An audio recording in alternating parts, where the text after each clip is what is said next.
श्रीगुरुभ्यो नमः। श्रीविष्णु अष्टोत्तरशतनामस्तोत्रम्।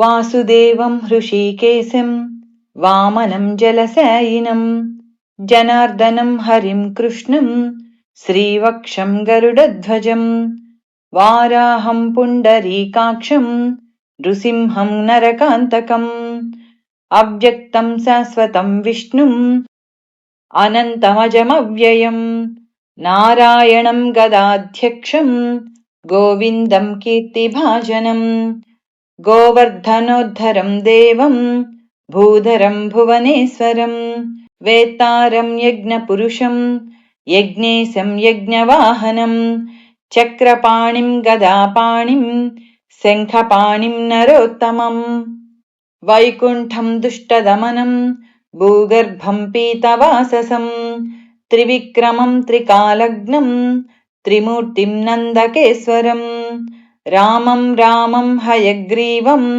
भीमं रौद्रं भवोद्भवम् श्रीपतिं श्रीधरं श्रीशं मङ्गलं मङ्गलायुधं दामोदरं दमोपेतं केशवं केशिसूदनं वरेण्यं वरदं विष्णुम् आनन्दं वासुदेवजं हिरण्यरेतसं दीप्तं पुराणं पुरुषोत्तमं सकलं निष्कलं शुद्धं निर्गुणं गुणशाश्वतं हिरण्यतनुसङ्काशं सूर्यायुतसमप्रभं मेघश्यामं चतुर्बाहुं कुशलं कमलेक्षणं ज्योतिरूपमरूपं च स्वरूपं रूपसंस्थितं सर्वज्ञं सर्वरूपस्थं सर्वेशं सर्वतोमुखं ज्ञानं कूटस्थमचलं ज्ञानदं परमं प्रभुं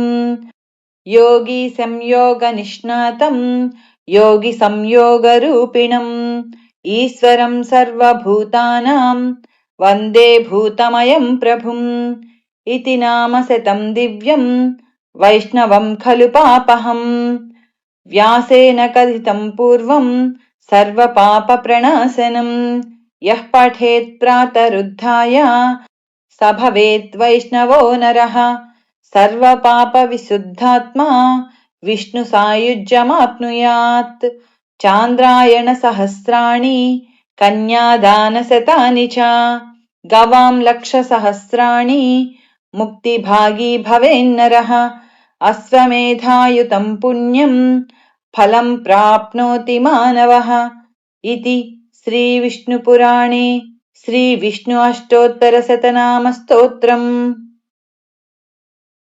यदक्षरपदभ्रष्टं मात्राहीनं तु यद्भवेत् तत्सर्वं क्षम्यतां देवनारायण नमोऽस्तु ते।